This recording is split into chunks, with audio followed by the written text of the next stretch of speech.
The moment Vernon Carson pressed his bandana over his face and fired a single warning shot into the sky above the Union Pacific locomotive, he had already decided this would be the last train he ever robbed. The year was 1882, deep in the heart of Wyoming Territory, where the summer sun baked the red clay earth into something resembling the floor of a furnace, and the wind carried the scent of sage and distant rain. The locomotive hissed and groaned to a halt somewhere between Laramie and Cheyenne, steam billowing into the cobalt sky like a great wounded beast settling down into the grass. Vernon sat atop his roan horse, Copper, and watched his two companions, a pair of brothers named Dale and Hick Prout, swing down from their saddles and begin shouting at the passengers through the windows. Vernon had ridden with the Prout brothers for 2 years, and in that time he had come to understand that they were men of small appetites and smaller consciences. They robbed for whiskey money and the thrill of it, and they would have kept on doing it until a marshal's bullet found one of them, which in Vernon's private estimation would not be very long from now. But Vernon had his own reasons he had never shared with the Prouts, reasons that lived in the hollow part of his chest where something warmer ought to have been. He was 28 years old, tall and lean in the way that a life outdoors and not quite enough food makes a man, with dark hair that curled against the back of his collar and eyes the color of creek water on an overcast day. He had been riding hard and sleeping rough for the better part of a decade, ever since the cattle company that his father had worked for had seized the family's small homestead in Nebraska and driven them off the land with nothing but the clothes on their backs. His father had died the following winter, not from any dramatic cause, simply from the weight of having nothing left to hope for. His mother had gone to live with a distant cousin in Kansas City. Vernon had gone west and had found that the only thing he was truly good at was the kind of work that kept a man looking over his shoulder. He had told himself in the beginning that robbing from the railroad and the wealthy men who owned it was a kind of justice. The railroad had taken land from homesteaders all across Wyoming and Colorado and Nebraska, paying almost nothing for it, or simply taking it outright through legislation that had been bought and paid for in Washington. The wealthy men who rode in the first-class compartments were the same kind of men who had broken his father. He had told himself this so many times that it had become something like religion for him, a creed that kept him moving and kept the cold at bay. But creeds have a way of wearing thin after enough years, and Vernon's had grown threadbare.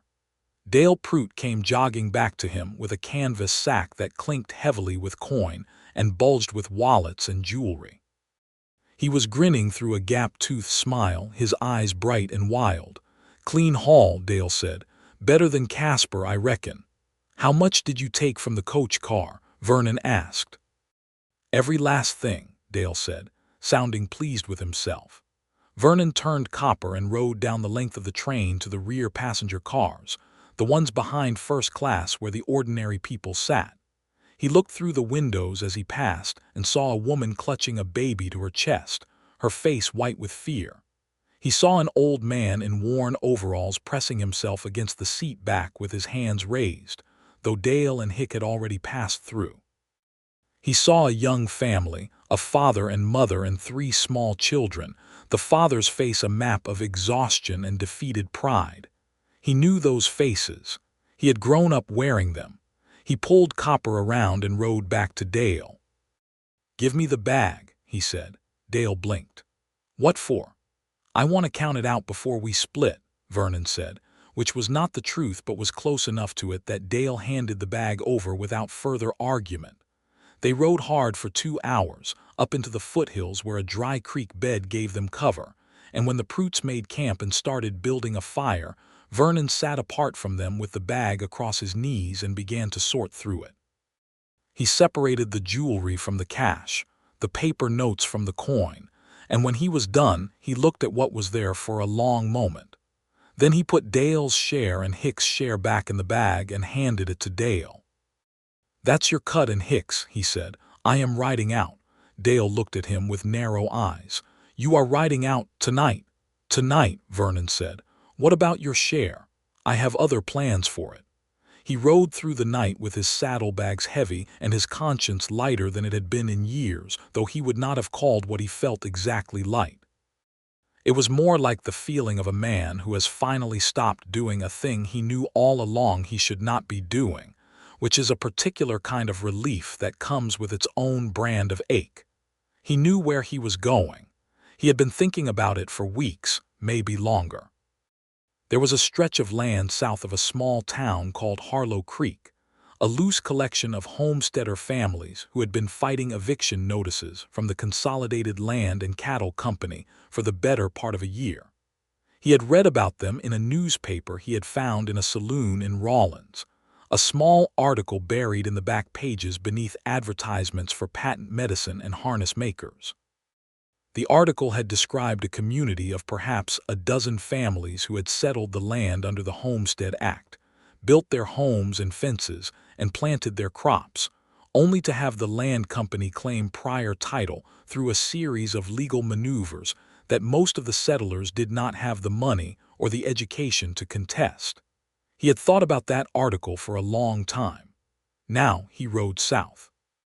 Harlow Creek announced itself at dawn as a collection of low wooden buildings arranged around a single main street that ended in a livery stable at one end, and a church with a leaning steeple at the other. The town was quiet at that hour, the way frontier towns always are just before the day begins, with the smell of wood smoke beginning to rise from chimneys and the sound of horses shifting in their stalls.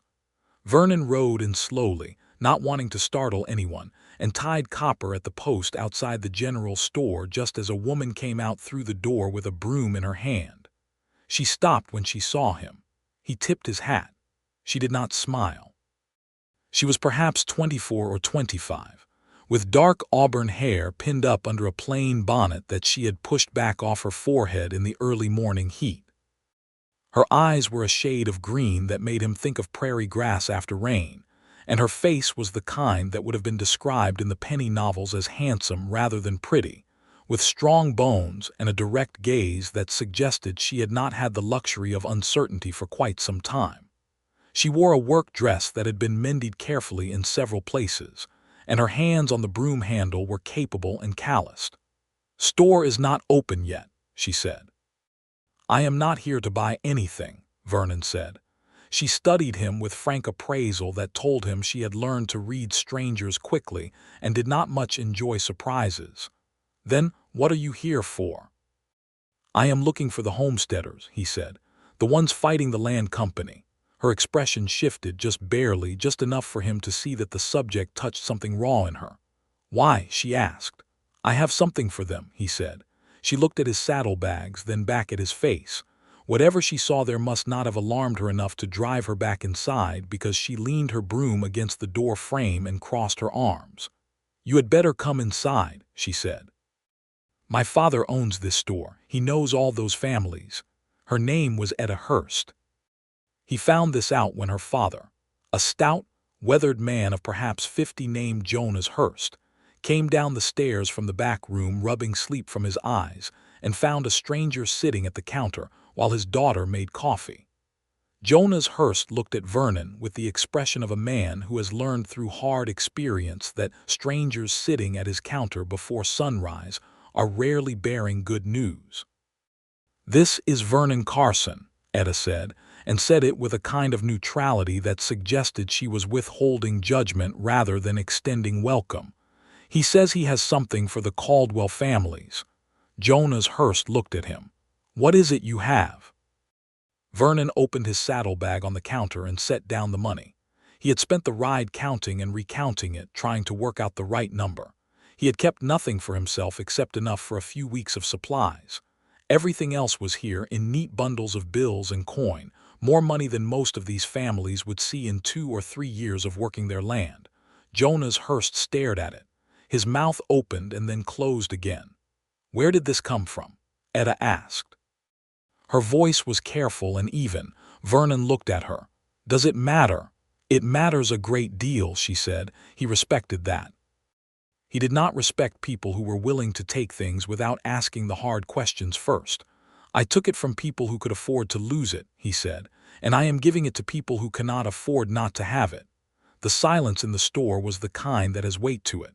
"You are one of those road agents," Jonas Hurst said. It was not a question. "I was," Vernon said. "I am done with that now." Etta's green eyes held him steadily. He could not tell what she was thinking, and he found that this bothered him in a way he had not expected, because he was not a man who generally cared very much about being read correctly by anyone. "Done because you have had a change of heart," she said, "or done because this is the last job and you are moving on?" "Done because I cannot keep being what I have been," he said, and was surprised to hear himself say it so plainly. Jonas Hurst cleared his throat. "The families that need this most are the Caldwells, the Brewers, and the Navarro family. Miguel Navarro has 3 children and his wife took sick last winter. They are about 2 weeks from losing everything." He paused. "There are others, but those are the worst off." "Then let us start there," Vernon said. He had expected Etta to stay behind.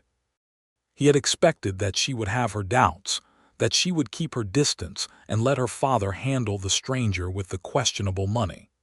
Instead, she took off her apron and put on a hat, and said she knew the way better than her father did, and that she had been helping the Caldwell woman through her confinement, and knew the situation better than anyone. So it was that Vernon Carson and Etta Hurst rode out together in the early morning light to begin delivering what he had taken, and that was, though neither of them knew it yet, the beginning of everything. The Caldwell property was 3 miles south of town, a modest homestead with a weathered but carefully maintained farmhouse, a barn that had been partly rebuilt after a storm the previous spring, and fields of wheat that were doing their best in the dry summer heat. Sarah Caldwell came out onto the porch when she heard horses and stood with a hand shielding her eyes, and when she recognized Etta, she came down the steps with the kind of hurried relief that told Vernon she had been carrying a heavy load alone for too long. "Frank is in Laramie trying to talk to the land office again," Sarah said when they had dismounted. "They keep telling him to come back next week." Her voice was steady but thin, the way a rope gets thin when it has been pulled too taut for too long. Etta put a hand on the woman's arm. "Sarah, this is Vernon Carson. He has come to help." Sarah Caldwell looked at Vernon the way that people who have been helped by strangers before and then disappointed look at new strangers, with a cautious, wounded hope that they are working very hard to keep off their faces. She was maybe 30, with fair hair and tired eyes, and she was holding a baby on her hip with the practiced ease of a woman who had been doing it for years. Vernon took the money from his saddlebag and set it on the porch rail. He told her it was enough to pay the back claims and the filing fees, and to hire a lawyer in Cheyenne who could contest the land company's title. He told her the name of the lawyer, a man he had heard about from another rider, a man named Elias Cutter, who had made something of a career of fighting land grabs in the territorial courts. Sarah Caldwell stared at the money for a long moment, and then she sat down on the porch steps and put her face in her free hand and cried, which she did quietly and briefly, and then she straightened up and wiped her eyes with her apron and said, "Forgive me. I have not slept properly in 4 months." "Do not apologize for that," Etta said firmly. They rode to the Brewer property next, and then to the Navarro family's homestead, which was a smaller place set at the edge of a stand of cottonwood trees beside a creek that ran thin and low in the summer heat. Miguel Navarro was a man of perhaps 32, with dark eyes and a careful dignity that made Vernon like him immediately. He had come north from New Mexico Territory 8 years ago, had built this place with his own hands, and had watched the land company begin circling it for the past 3 years. When Vernon laid out what he had brought, Miguel Navarro shook his hand with both of his and said quietly, "My children will remember this." "They should not need to," Vernon said. "This land is theirs by right." "Yes," Miguel said, "it is, but right and legal are not always the same thing in this territory." Vernon could not argue with that. It was past noon by the time they had made all 3 visits and were riding back toward Harlow Creek. The sun was high and merciless, and the wind that moved through the grass smelled of hot earth and coming afternoon. Etta rode beside him with her hat pushed back and her braid coming loose at one shoulder, and for a long stretch neither of them said anything. "Why did you really come here?" she asked finally. He thought about giving her a simple answer, a clean answer, the kind of answer that closes a question down. Instead, he found himself telling her the truth, which surprised him. He told her about his father's homestead in Nebraska, about the cattle company and the eviction, about the winter his father had not survived. He told it plainly, without drama, the way you tell a story when you have carried it so long it has lost its jagged edges and become smooth from handling. Etta listened without interrupting, which was rare and valuable in a person. "So this is about your father," she said when he finished. "It is about a lot of things," he said, "but yes, partly." She was quiet for a moment. "My mother died when I was 12, she said, cholera. After that it was just me and my father and this store. He taught me to keep accounts and order supplies and deal with difficult customers." She glanced at him sideways. "He told me once that the hardest thing in the world is watching someone take what is not theirs to take. He said it changes a person, whether they are the one doing the taking or the one watching it happen." "He is not wrong," Vernon said. "He is usually not," she said, and there was a warmth in her voice when she spoke of her father that made Vernon feel the absence of his own in a fresh, clean way, like a wound that has been rinsed. Back in Harlow Creek, Jonas Hurst had apparently spent the morning thinking things through, because when they returned he had a pot of beans on the stove and a look of decided practicality on his face.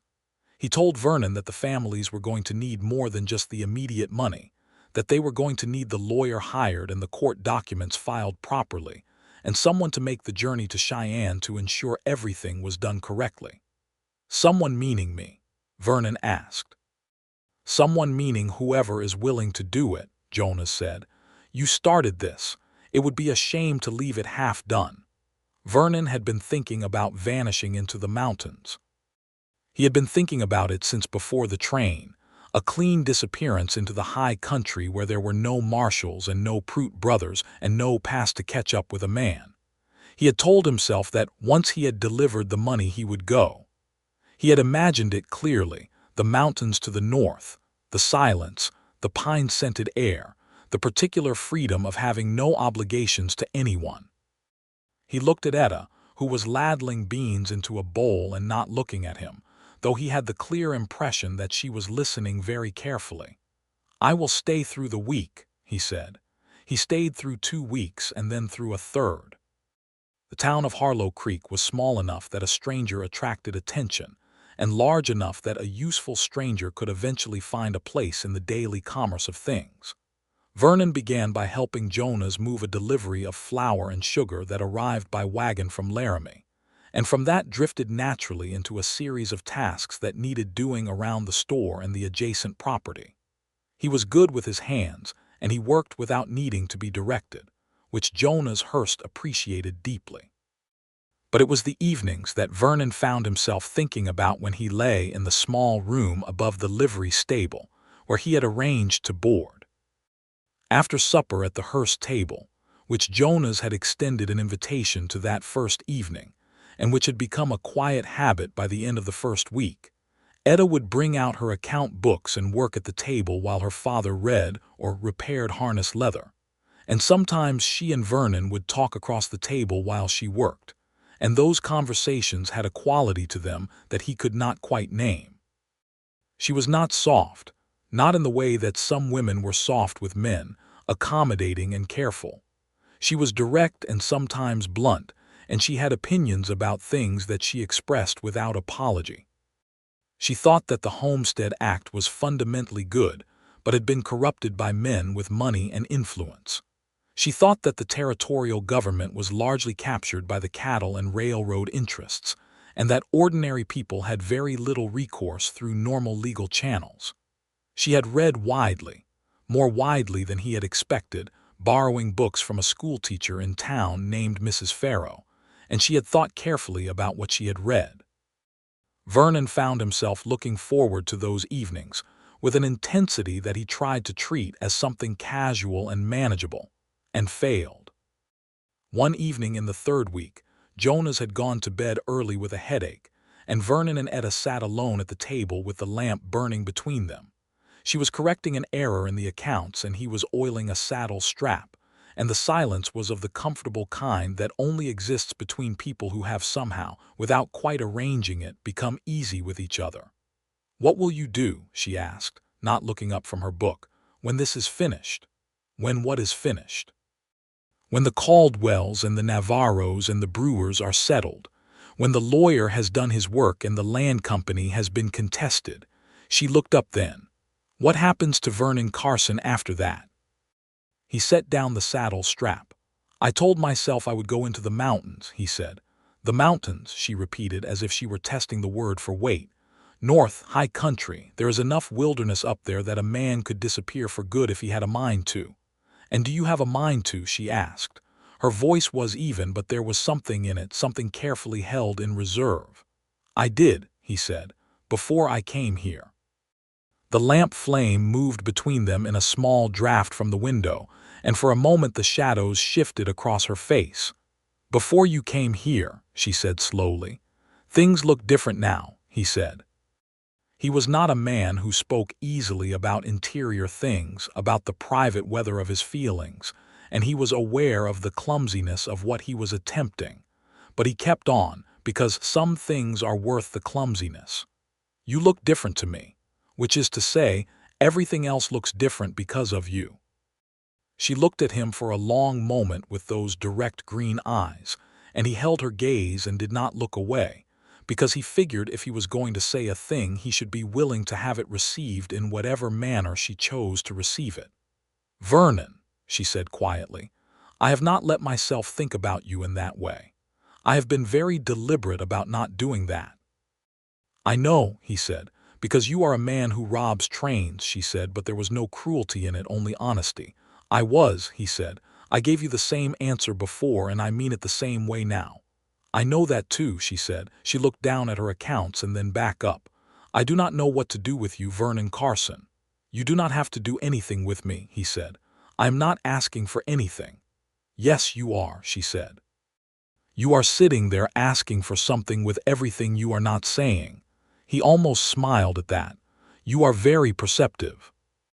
"I have had to be," she said, and there was a sadness in it that had nothing to do with him but was the accumulated weight of being a woman alone in a small town who had learned to read rooms and people and situations quickly, because the cost of misreading them was always borne by her.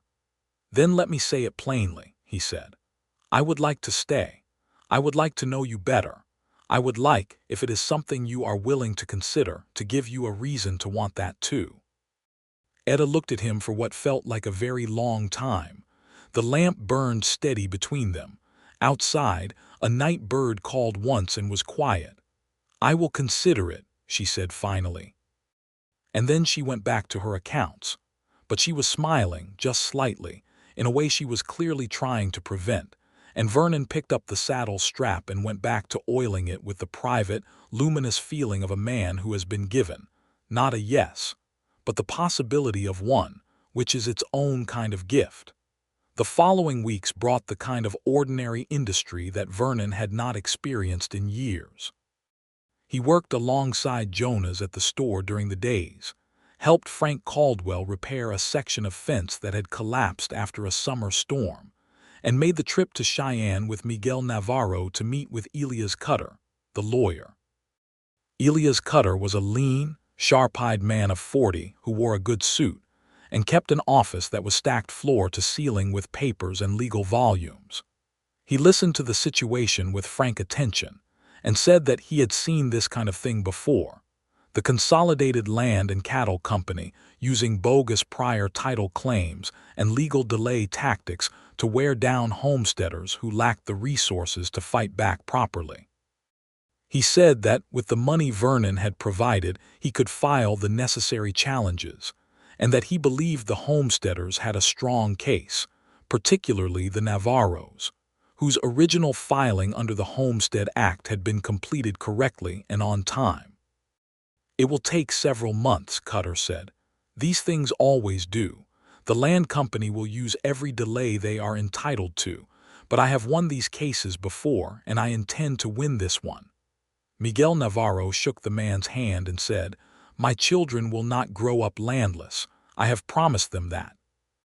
On the ride back from Cheyenne, Vernon and Miguel talked for a long while about what had brought them both to this particular place in the territory, and Vernon found in Miguel a kind of straightforward wisdom that he had not often encountered. Miguel said without any particular bitterness that the territories were full of men who had come looking for a fair chance and found that the same powers that had pushed them out of wherever they had started from had arrived here first and were already building the walls back up. "But you fight," Vernon said. "You have to fight," Miguel said simply. "Not always with a gun, sometimes with a lawyer, sometimes just by staying." Vernon thought about that for a long time on the ride home. He thought about staying. The first time he and Etta were truly alone together, away from the store and the town, was an afternoon in late August when Jonas asked Etta to take a delivery of dry goods out to the Brewer family, and when she went to hitch the wagon she found Vernon already in the yard with Copper saddled. "I thought I would ride along," he said, "in case the load is too heavy coming back." She looked at him with those steady eyes. "The load is going out," she said, "not coming back." "In case there is something to bring back," he said. "Vernon," she said, and the way she said his name had something new in it, something a little less guarded and a little more alive. "You are transparent." "I am trying to be," he said. She let him come. The Brewer property was 4 miles out, and the afternoon was golden with the particular quality of late summer in Wyoming, the light coming in at an angle that made everything look like it had been painted with patience, the grass bending in a warm wind, the sky an enormous blue that made a person feel simultaneously very small and very glad to be alive. Etta drove the wagon with an easy competence and Vernon rode alongside, and they talked without the particular self-consciousness of people who are aware that they are talking in order to get somewhere, though of course that was exactly what they were doing. He told her about the places he had been. Colorado and New Mexico and up into Montana Territory, one winter that had been brutal and beautiful in equal measure. He had worked cattle for a season in Texas, had spent 6 months as a deputy in a town in Kansas before the marshal there discovered his record, had trapped beaver in the high country one winter with a man who had learned the trade from his grandfather who had done it in the 1830s. She told him about the years after her mother died, about learning the store and the accounts, about the small shipwrecked dreams she had carried and eventually given up, the dream of going east to school, the dream of traveling, the accommodations she had made between what she had wanted and what she had been given. "Do you resent it?" he asked. "My life," she said, and considered it seriously the way she considered everything. "No, I love my father. This town is not nothing. The people here are real and good and worth knowing." She paused. "But I sometimes wonder about the larger world, whether there is more room in it than this particular piece of road." "There is more road," he said. "But I am not sure more road means more room. I have been everywhere and I have never felt as much room as I feel sitting at your father's table in the evening." She turned to look at him, and the sun was in her eyes, and she did not look away. "That is the nicest thing anyone has ever said to me," she said quietly. "I mean it," he said. "I know you do," she said. "That is what makes it nice." She delivered the goods to the Brewer family, where Ruth Brewer pressed a jar of preserved peaches on Etta with the fierce gratitude of a woman who has been given back her footing and wants to offer something in return. On the drive back the sun was beginning its descent, and the sky was going amber and rose at the edges, and somewhere to the west the mountains were purple and enormous against the dimming light. Vernon pulled Copper alongside the wagon and they rode in the evening warmth with the day settling around them, and after a while Etta reached over without looking at him and put her hand on his where it rested on the saddle horn. She held it there for a moment, just briefly, and then took it back and looked straight ahead at the road. It was not nothing. It was everything. He went back to his room above the livery and lay on the narrow cot with his hands behind his head, and stared at the ceiling and thought about staying so hard it was almost like prayer. The trouble came in the second week of September, which was when it was probably always going to come, because trouble has a way of following men like Vernon whether they have reformed or not out of any universal justice, but simply out of the arithmetic of the past. Dale Prout rode into Harlow Creek on a Thursday morning, alone, which meant that something had happened to Hick, and he was wearing the expression of a man who has been grinding a grudge down to a sharp point for several weeks.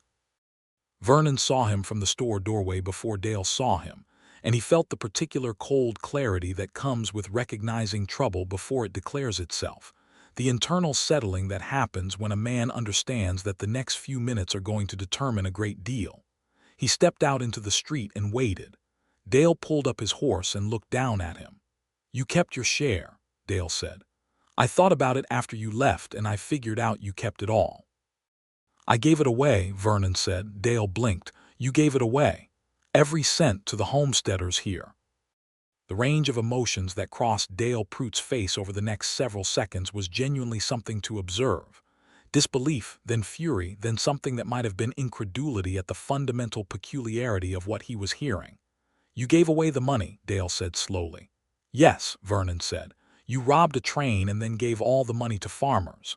"Homesteaders," Vernon said. Dale stared at him. "Vernon, that is the stupidest thing I have ever heard." "Probably," Vernon said. "I want Hick's share," Dale said, and his voice had dropped into something flat and dangerous. "Hick is dead. Marshall out of Rawlins got him 3 weeks ago. His share ought to come to me." "Hick's share is gone," Vernon said. "It is in the hands of families who needed it more than either of you." "Then you owe me," Dale said. "I do not owe you anything, Dale." They looked at each other in the dusty street, and Vernon was aware without turning that Jonas Hurst had come to the door of his store, and that other people on the street had paused and were watching with the cautious stillness of frontier people who understand that visible tension can become something much worse very quickly. He was also aware, with a particular and heightened awareness, that Etta was somewhere inside the store. "Walk away," Vernon said to Dale. "I am not going back to that life, and you cannot make me. Take your horse and your grievances and ride out of here." Dale's hand moved toward his holster, and Vernon let his own hand drop to his side, not drawing, just ready, and the two men held that stillness for 3 long seconds. It was Jonas Hurst who broke it, because Jonas Hurst, Vernon had come to understand, was a man who had a long head for trouble and an even longer head for how to head it off. He came out of the store and walked directly to Dale Prout's horse, and looked up at Dale with the flat, unimpressed calm of a man who has very little to lose and knows it. "Son," Jonas said, "I have lived in this town for 16 years and I have never once had blood on my street, and I do not intend to start today. You look like a man who has been riding hard and eating poorly and sleeping worse. Come inside and have something to eat and think this through before you do something that ends your own life, because Vernon Carson is faster than you and we both know it." Dale Prout looked at Jonas for a long moment, and something in the old man's total absence of fear seemed to deflate him slightly. He looked back at Vernon. "This is not over," Dale said. "Maybe not," Vernon said, "but it is over for today." Dale rode out. Vernon did not draw a full breath until the man was 3 blocks down the street. He turned around and found Etta standing in the doorway of the store with her arms crossed and her face very still in the way that meant she was managing something large and internal with great deliberate effort. "He will be back," she said. "Possibly," Vernon said. "And next time he might not listen to my father." "Possibly," Vernon said again. She uncrossed her arms and took a slow breath. "Vernon, I need you to understand something." She stepped out of the doorway and came close enough that he could see the small lines of worry around her eyes and the particular set of her jaw that he had come to recognize as the face she wore when she was about to say something she had been thinking through very carefully. "I am not afraid for me. I am afraid for you." He looked at her. "Etta, do not dismiss it," she said. "That man will bring others, or he will come back with more courage and less sense, and I need to know that you are not standing in the middle of this street waiting for it when it happens." "What would you have me do?" he asked. "Talk to the town marshal," she said. "Tell him what is coming. Have someone at your back." He had not expected that response. He had expected her to ask him to leave, and he had been bracing himself for it from the moment Dale Prout rode in. The fact that her first instinct had been not to send him away but to protect him from what was coming hit him somewhere below the ribs like a warm fist. "You are not asking me to go," he said. "No," she said simply. "I am not asking you to go." They stood in the dusty street looking at each other, and Vernon thought that he had never in his entire life wanted to say what he was feeling more than he did in that moment, and he was in no way equipped to say it, so instead he just said, "All right. I will talk to the marshal." She nodded. "Good." And she went back inside, and he heard her pick up where she had left off with whatever she had been doing before the world briefly tilted on its axis. He talked to the marshal that afternoon. The marshal's name was Vic Holden, a thick-set man of 45 who had been doing the job for 11 years and who listened to Vernon's account of Dale Prout with the patient skepticism of a man who has heard many stories. Vernon did not lie and did not embellish.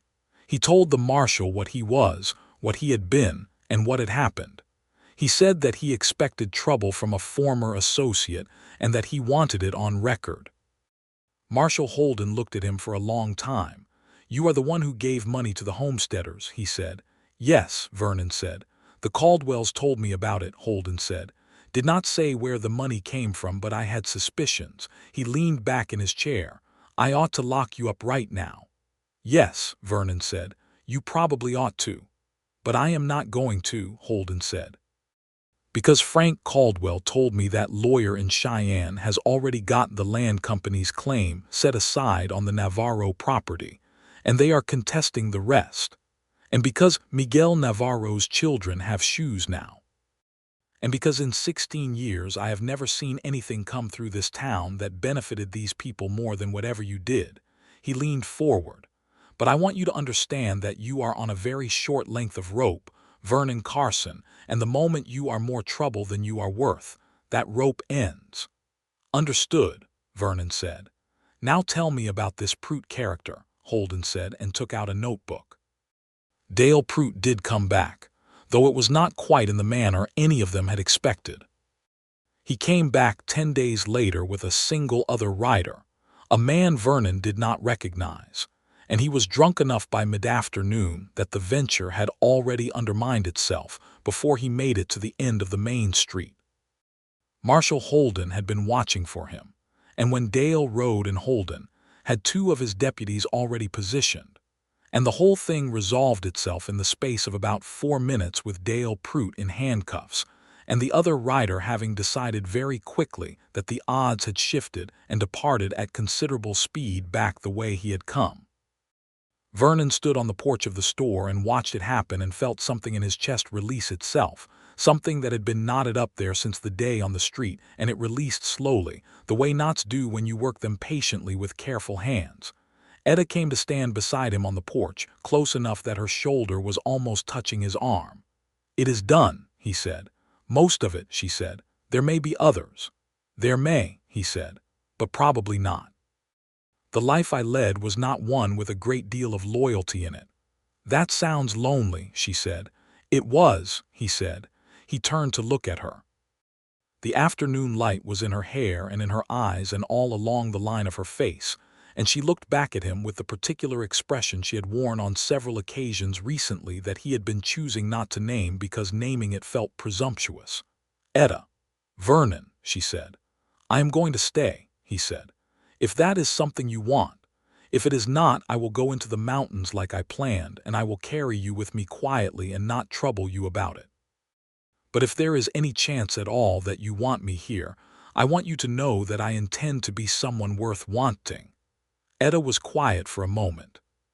She looked out at the street where Marshal Holden was dealing with the paperwork of Dale Prout's arrest, and then she looked back at Vernon with an expression that was entirely unguarded in a way he had not seen before, all the careful reserve she kept around herself simply absent, as if she had made a decision, and the decision had let her put it down. "I have been wanting you to say that since the day you rode in here," she said. I have been telling myself not to want it, and doing a very poor job." He took her hand, right there on the porch, in full view of anyone on Harlow Creek's main street who cared to look. She let him. "I am not an easy life," he said. "I want to be honest with you about that. Vernon Carson," she said, "I have been running a general store in the middle of Wyoming Territory since I was 18 years old. I know what difficult looks like, and you are not what frightens me." "What frightens you?" he asked. She looked at their joined hands. "Staying small," she said softly. "Living all the way to the end and finding out I was careful when I should have been brave." He brought her hand up and held it against his chest, just briefly, with a gentleness that surprised even him. "Then be brave," he said. "I am trying," she said.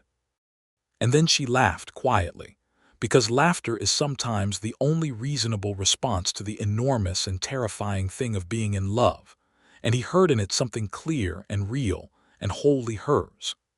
The autumn came in golden and cold, and with it came news from Cheyenne that Elias Cutter had won the primary legal challenge against the Consolidated Land and Cattle Company on behalf of the Caldwell, Navarro, and Brewer families.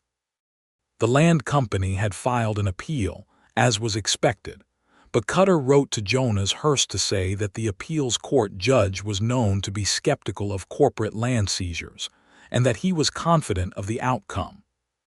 Frank Caldwell came to the store with his wife and baby and shook Vernon's hand for so long that it became somewhat awkward, and then he pulled Vernon into a brief, ferocious embrace that said everything the words had not quite managed. Sarah Caldwell kissed Etta on the cheek and pressed the baby into her arms for a moment with a smile that contained everything warm and good about human solidarity. Miguel Navarro came the following day with a jar of his wife's salsa verde, and the news that Rosa Navarro's health had improved significantly now that they could afford the medicine and proper food, and that his oldest son had asked whether the man who had helped them was going to stay in Harlow Creek. "Tell him yes," Vernon said. Miguel nodded, satisfied. "I thought so," he said. "You have the look of a man who has found his location." Vernon thought about that for days afterward, the phrase "finding your location," as if a man were a landmark that had been wandering and had finally settled into the landscape where he belonged. He thought it was probably the most accurate description he had ever heard of what was happening to him. He and Etta walked in the evenings now, a habit that had begun without being proposed, simply by virtue of both of them finding themselves heading in the same direction after supper on enough consecutive nights that it became a thing they did. They walked along the edge of town where the fields began, through the long grass that smelled of autumn and dried things, under skies that went enormous and star-heavy once the light was gone. They talked about everything and nothing, the specific combination that lovers make use of when they are building the private language of a life together without quite admitting yet that that is what they are doing. He told her things he had never told anyone, about the guilt that had grown alongside the outlaw years, about the gap between who he had told himself he was and who he had actually been. She listened and did not absolve him cheaply, but she also did not condemn, because she was not a woman given to cheap verdicts. She told him that she had wanted to go east to school, to study literature or history or law, any of those things, and that she had given it up without being asked to, simply because her father had needed her and she had needed to be needed, and that she did not regret it, but she did wonder sometimes about the person she might have been. "You could still go," he said. "I am 25 years old," she said. "That is not old," he said. "It is not young either," she said. "In any case, it does not seem as urgent as it once did." She glanced at him. "I seem to be finding other things worth staying for." He stopped walking. She had gone 2 steps ahead of him before she realized it and turned around to look at him. The night was cool and clear and very quiet, with just the sound of wind in the grass and something small moving in the brush nearby, and the town was a warm glow at their backs, and Etta stood looking at him with her hair loose around her shoulders, because she had unpinned it earlier and not bothered to repin it, and she was so real and so specifically herself, and so entirely the person he wanted to build the rest of his life around that it was almost difficult to look at her directly. "Etta," he said, "I would like to ask your father if I can court you properly." She blinked. "You have been walking me out every evening for 6 weeks," she said. "That has been something between us," he said. "I want it to be something official. I want to do this right." She looked at him with that soft, unguarded expression she had been allowing herself more often lately, the one that she had stopped trying to manage and simply let be what it was. "All right," she said. "Ask him." Jonas Hurst gave his blessing so readily, and with such evident relief that Vernon got the clear impression the man had been waiting to be asked for some time. He shook Vernon's hand and said, "I am not a man who needs his daughter taken care of by someone else. She has managed that herself very ably for a long time. What I need for her is someone who will see her clearly and not ask her to be smaller than she is." He paused. "I believe you see her clearly." "As clearly as I have ever seen anything," Vernon said. "Then you have my blessing," Jonas said.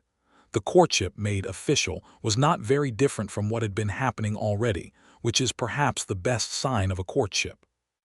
They talked and walked and worked beside each other in the store, and Vernon began helping Frank Caldwell build a new section of barn on the weekends, and Etta came out sometimes with food, and stayed to sit in the afternoon sun, and watch the work progress with the particular contentment of a woman who has stopped waiting for her life to begin, and has recognized that it already has. In October, a letter arrived from Elias Cutter in Cheyenne, informing them that the appeals court had upheld the lower court's ruling, and that the Consolidated Land and Cattle Company's claim on all 3 homesteads had been formally rejected. The land was legally and permanently the property of the Caldwell, Navarro, and Brewer families. Vernon read the letter at the store counter and then sat with it in his hands for a moment. Etta came to read it over his shoulder, and when she finished she put both hands on his shoulders and pressed her face against the side of his head for just a moment, and he felt her breath warm on his ear. "It is done," she said softly. "You did what you came to do." "We did it," he said. "Cutter did it. The families did it." "You started it," she said. He folded the letter and put it in his shirt pocket, close to his chest, where he kept it for several days until it grew soft at the folds. He proposed to Etta on a Sunday morning in November, in front of the church with the leaning steeple, just before the morning service. He had spoken to the preacher the previous week, and had the ring, a simple gold band that he had bought from a jewelry maker in Laramie, in his breast pocket. She was wearing her good dress, a deep blue that made her eyes look more green than ever, and her hair was pinned up with care under a hat she had made over herself. He stopped her on the church steps and went down on one knee right there in the cold autumn air with other churchgoers watching from a respectful distance, that they were clearly trying very hard to maintain, while also not missing a word. "Etta Hurst," he said, "I have been a lot of things in my life that I am not proud of. I have spent years being the wrong kind of man, and I will not pretend otherwise. But I am asking you if you are willing to let me spend the rest of my years being the right kind of man beside you. You are the best person I have ever known and the truest thing in my life, and I love you, and I will love you better and more carefully than I have loved anything, if you will have me." Etta looked down at him with those green eyes full of something that was bright and clear and very sure. "Get up," she said, with a smile that was doing its absolute best to become tears and not quite succeeding. "Get up, Vernon Carson, and give me that ring." He stood and put the ring on her finger, and she took his face in both hands and kissed him right there on the church steps in front of half of Harlow Creek, and the gathered churchgoers expressed their satisfaction in the modest but genuine way of frontier people, which is to say that several of them applauded, and more than a few of the women produced handkerchiefs. Jonas Hurst, standing 3 steps behind them, blew his nose loudly and pretended he had not been crying. They married in December, a small ceremony in the church with the leaning steeple that had been straightened slightly in the intervening weeks by Frank Caldwell and Miguel Navarro, who had done it as a gift, working 2 Saturdays to get it right. The church was decorated with pine boughs and dried wildflowers that Etta and Ruth Brewer had assembled together, and the preacher read from the good parts of the Bible, the parts about love and abiding. And when he got to the promises, Vernon said his without hesitation or qualification, in a clear voice that carried to every corner of the small building. After the ceremony, there was a celebration at the Caldwell property, held in the barn that Frank had been expanding all autumn, heated by 2 stoves and lit by lanterns. And the whole community of Harlow Creek and the surrounding homesteads came and brought food and music. A fiddle player and a man who played the harmonica with great enthusiasm, if not always perfect accuracy. And there was dancing on the packed earth floor and laughter, and the kind of warmth that comes from people who have been through hard things together, finding a moment to simply be glad. Vernon danced with Etta 3 times, which she noted was not enough. "We can dance again at home," he said close to her ear, which made her laugh and put color in her cheeks. "We have a home," she said softly, as if she were still getting used to it. "We do," he said. It was the small house on the eastern edge of town that Jonas had owned and rented out, which he had given them as a wedding present, with a great deal of practical speech about the roof needing attention in the spring and the well needing a new cover, all of which was his way of saying he was giving his only daughter the only property he had beyond the store, and he was glad to do it. The house was small and plain and needed a good deal of work, and it was the most beautiful thing Vernon had ever owned, which was easy because it was the only thing Vernon had ever owned. They spent Christmas at Jonas's table, the 3 of them, and Jonas gave Vernon a good wool coat and gave Etta a new set of account books, and Etta gave her father a set of silver shirt buttons she had ordered from a catalog in Laramie, and Vernon gave her a book she had mentioned wanting, a collection of essays by a woman writer she admired. And when she opened it, she held it for a moment with the expression of someone who has been heard, which is one of the best gifts anyone can give. By spring, the house had a new roof, which Vernon had put on himself with help from Frank Caldwell, and a kitchen garden that Etta had planted with the particular determination of a woman who intends to feed her family from the ground up. The Navarros gave them seed stock, and Rosa Navarro came over and showed Etta how she arranged her kitchen garden, which was organized with an efficiency that Etta immediately recognized and adopted. Vernon had by this time become genuinely useful to Jonas Hurst in the running of the store, with a natural facility for the supply end of things, the ordering and the pricing and the managing of the delivery relationships, that surprised both of them a little. He had spent enough years moving around the territory to know which suppliers were reliable and which were not, and to have a good instinct for what was going to be needed and when. He had also made his peace with Marshal Holden, who in the spring received word from the U.S. Marshal's office in Cheyenne that, given the lack of any formal charges brought, and the passage of time, and the evident rehabilitation of the individual in question, and given several letters submitted by members of the Harlow Creek community, including a particularly pointed one from Jonas Hurst and another from Miguel Navarro, the matter of Vernon Carson's prior activities was being considered closed for want of specific evidence. When Holden told him this, standing in the street outside the store, Vernon was quiet for a moment. "I do not deserve that," he said. "Probably not," Holden agreed. "But the law is not always only about what people deserve. Sometimes it is about what they do with what they have been given." He extended his hand. "Do not make me regret it." "I will not," Vernon said, and meant it with everything he had. He told Etta that evening. She listened and then sat quietly for a moment, and then she said, "Good. Now you can stop looking over your shoulder every time someone new rides into town." "I did not think you noticed that," he said. "I noticed everything," she said. "I always have." The year turned into a second year, and the second year brought changes. The legal victory of the Homesteaders had done something beyond simply protecting 3 families. It had sent a signal through the territory that the land companies were not unconquerable, that the legal system, deployed correctly and funded adequately, could be made to work.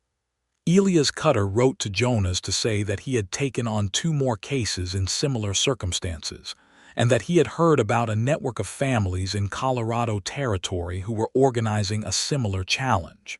The store grew. Vernon's management of the supply chain brought in better goods at better prices, and the reputation of the Hurst General Store improved enough that people came from 30 miles away to do their shopping there. Jonas, who had been running the business on determination and very little else for years, found himself for the first time with enough margin to hire a young man to help with the heavy work.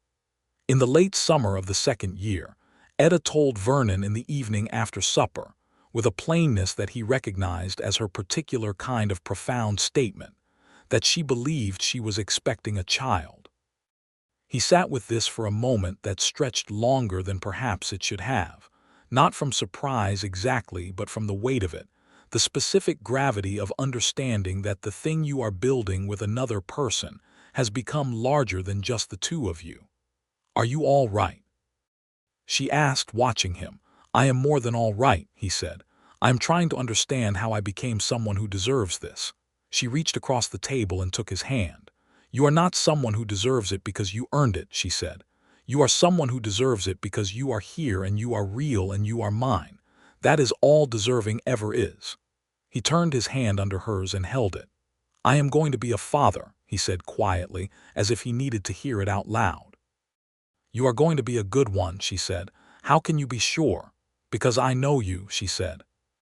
"And because any man who would give away everything he had to protect someone else's children will not have trouble finding what to give his own." Their son was born in April of 1884, a spring morning with the wind coming from the south and the meadowlarks already back and calling in the fields. He was born in the small house with the good roof and the kitchen garden, with the midwife Mrs. Farrow attending, and he was healthy and loud and had, Vernon thought, Etta's eyes, that particular shade of green that would have been difficult to describe to someone who had never stood in a Wyoming field after rain. They named him Jonas Vernon Carson, after both his grandfathers, which made Jonas Hurst Sr. very quiet and very red-faced for several minutes in the best possible way. Jonas came every day that first week, appearing at the door with food or firewood or simply himself, and sitting in the rocker by the fire holding his grandson with the contained and solemn joy of a man who did not expect the universe to be generous and is not sure how to metabolize it when it is. The baby, who they quickly called Joe because Jonas was too grand a name for a creature who spent most of his time sleeping and discovering his own feet, grew with the vigorous enthusiasm of a well-loved child. He had his father's dark hair and his mother's green eyes and an expression of frank, serious interest in everything around him that was entirely his own. Miguel Navarro came to see him in the first month and said that he was a fine boy and that his children would remember the name Carson with gratitude. Rosa Navarro brought food enough for a week. Frank and Sarah Caldwell arrived with their own children, and Frank said that Joe had a look about him that suggested he would grow up to be either a lawyer or a great deal of trouble, and possibly both. "Those are not mutually exclusive," Etta said. The mountains, which had always been there on the northern horizon, were still there. Vernon looked at them sometimes in the early mornings when he was up before the household to start the fire and the day, standing in the door of the small house looking north at the peaks where the snow lingered even in summer, and he thought about the man he had planned to become, the vanishing man in the high country, the man who left no mark because he had decided marking anything was too dangerous. He thought about that man with something like fondness and something like sorrow, the way you think about a version of yourself that was doing the best it could with what it had. Then he heard Joe make the small sound that meant he was waking up, and Etta's voice saying something soft and sleepy to him, and the sound of the baby settling again into quiet, and Vernon turned from the mountains and went inside to start the coffee. The 3rd year brought Elias Cutter's letter informing them that the final appeal of the Consolidated Land and Cattle Company had been denied by the territorial court, and that all 3 homesteads were permanently and legally secure. The company had been advised by their lawyers to abandon the litigation and did so, and several of the company's more egregious land acquisition tactics were cited by the judge in a written opinion that Cutter believed would serve as precedent for future cases. Vernon read the letter aloud at supper that evening, with Joe in his high chair demonstrating his considerable opinion of mashed corn, and Jonas Hurst raised his glass of water. "To Elias Cutter," Jonas said. "To the Homesteaders," Vernon said. "To you," Etta said, and looked at Vernon with a directness and warmth that made him feel, as she often did, like the best version of himself. "To all of us," he said, "to all of us together." They drank. The autumn of 1885 was the season when Harlow Creek stopped feeling like a place Vernon lived and started feeling like a place Vernon was from, which is a distinction that matters enormously to people who have not often had the second kind. He knew the names of the horses in the livery stable and the name of the dog that slept in front of the saddle maker's shop, and he knew which families had what troubles and which had what joys, and he had developed a reputation in the community that was grounded not in his past but in his present, which was the best possible kind. He and Etta continued walking in the evenings when the weather allowed, though now they often had Joe with them, walking between them holding a hand on each side, and making his careful, determined way along the path at the edge of the fields, stopping to examine every interesting rock and beetle with the absolute seriousness of a small person for whom the world is still a place of pure wonder.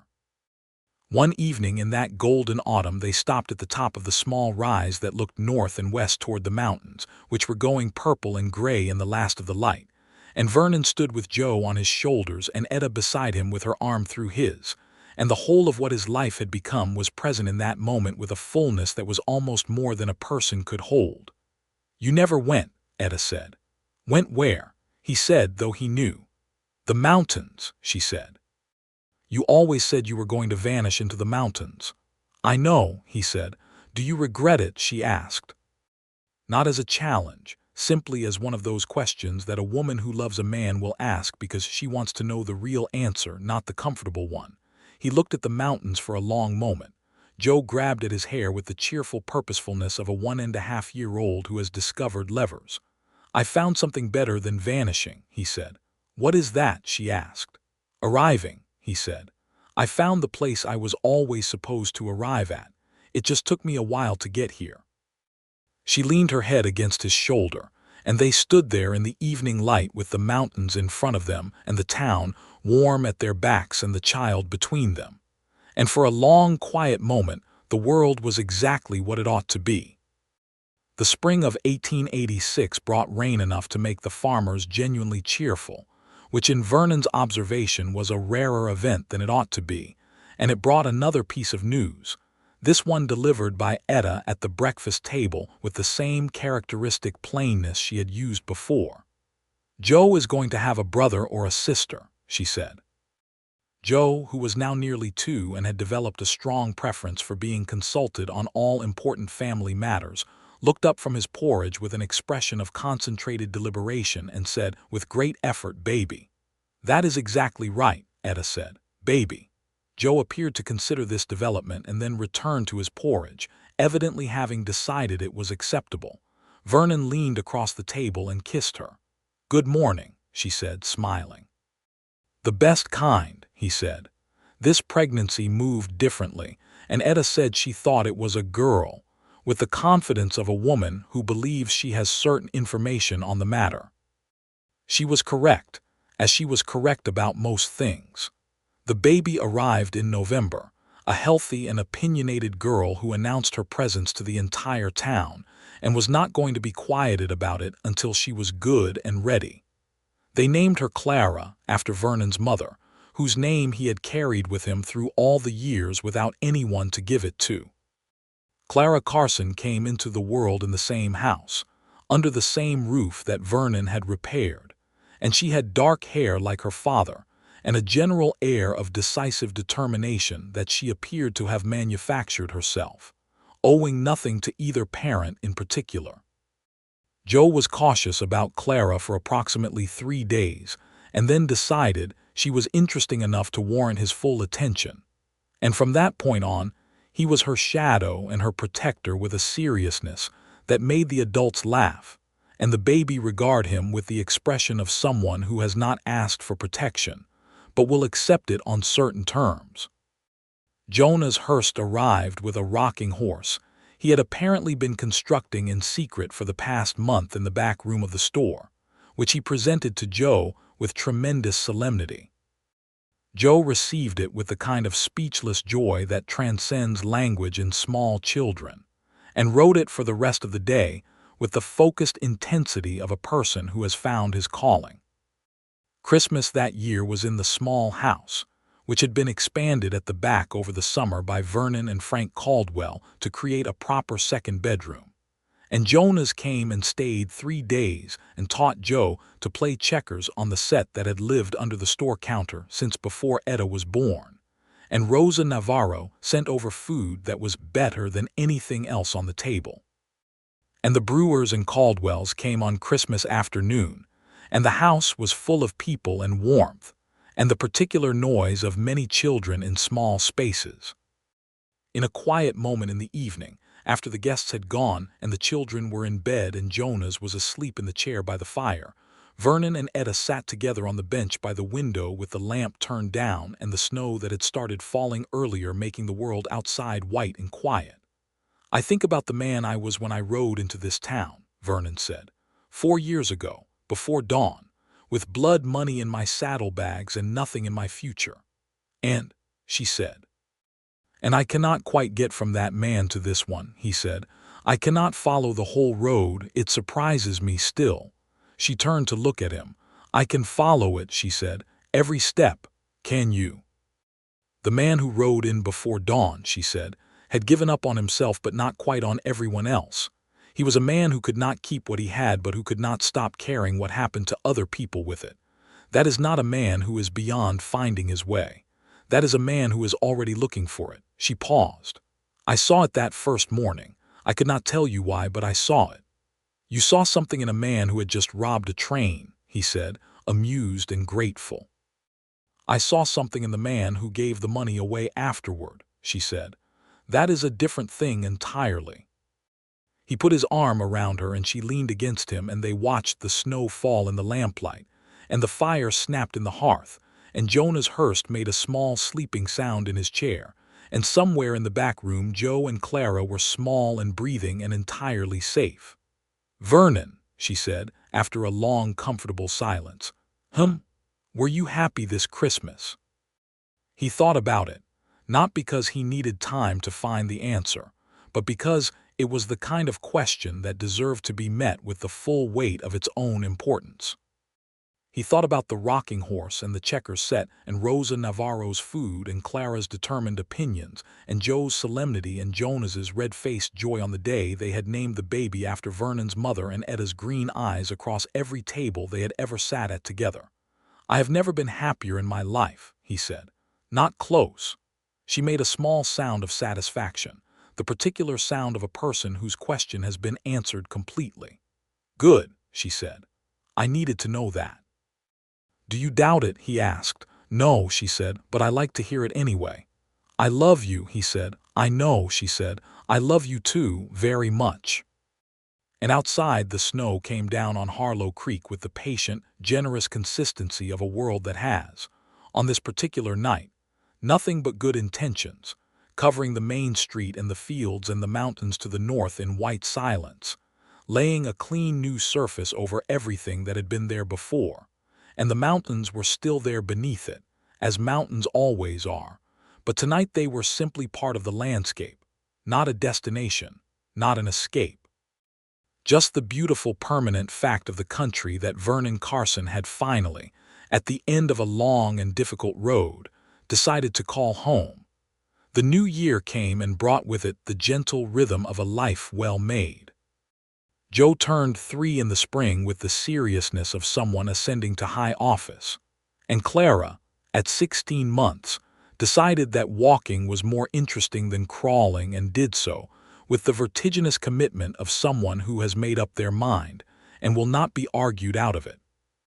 Jonas Hurst, now older and more deliberate in his movements but no less sharp in his mind, began talking about eventually handing the store fully to Etta and Vernon, which conversation Etta received with a direct practicality, and Vernon received with a feeling that he was still sometimes surprised by, the feeling of being trusted completely.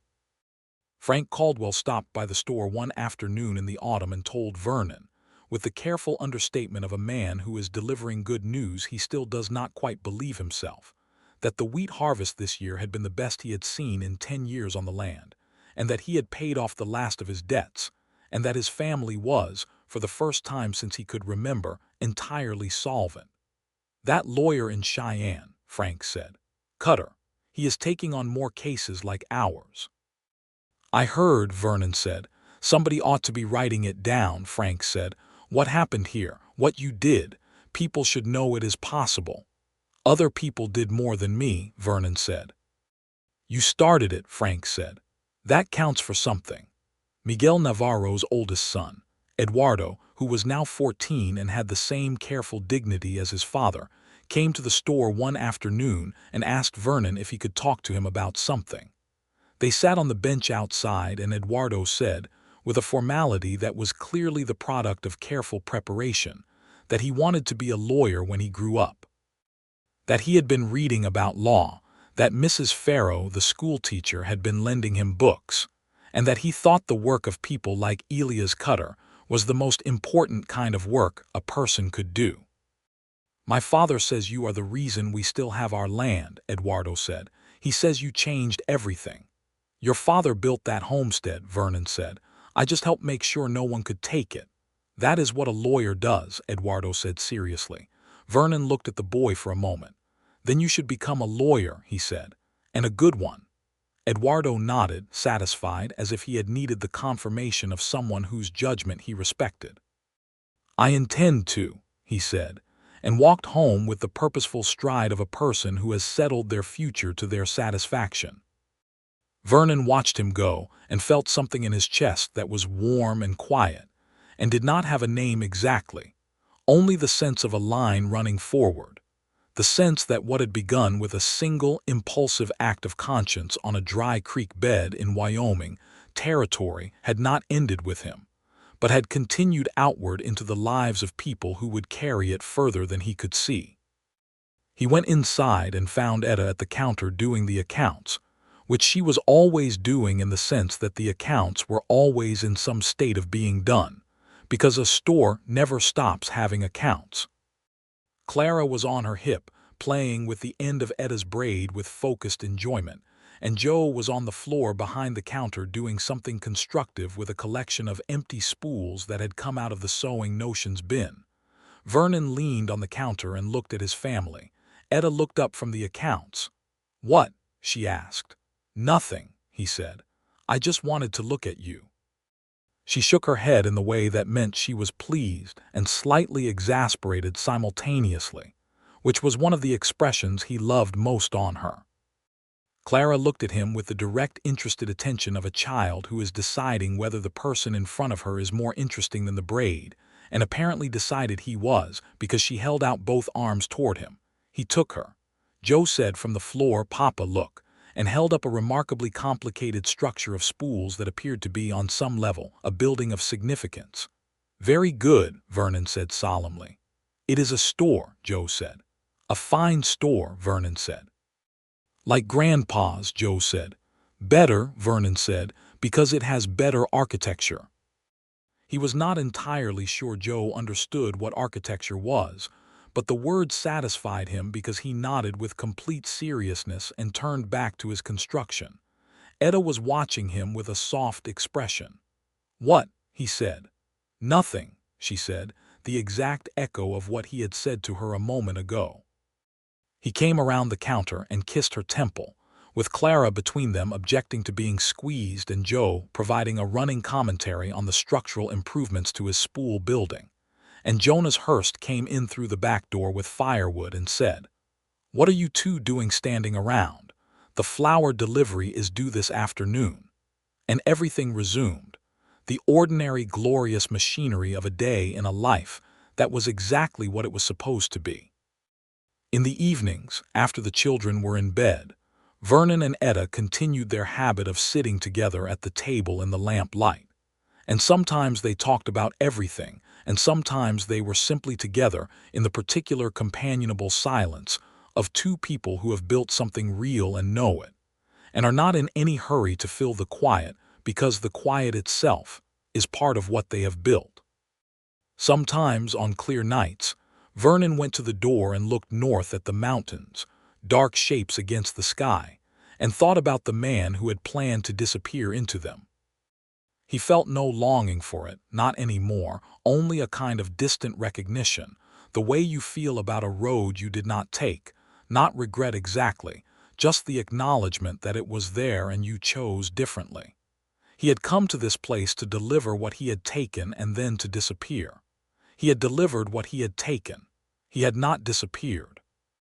Instead, he had become, in the way that sometimes happens when people stop running and simply stand still in the right place, exactly who he was always meant to be. He closed the door against the night air and went back to where Etta was waiting at the lamplit table. "Come sit with me," she said. He sat. The mountains were still there and always would be, but here was where his life was, here at this table with this woman. In this town where the Homesteaders had kept their land and the crops were growing and Miguel Navarro's son was going to become a lawyer and Jonas Hurst was growing old with grandchildren on his knee. And here, in the warmth and the light and the ordinary, extraordinary daily fact of loving and being loved, was every good thing Vernon Carson had ever, in his most private heart, hoped might one day be true. He reached across the table and took her hand. She squeezed his fingers without looking up from what she was reading. And outside, the Wyoming night settled over Harlow Creek like a kindness, and the stars were everywhere, and the mountains held their quiet witness to a story that had ended not in vanishing but in belonging, not in escape but in arrival, which is the only ending that was ever truly worth the journey.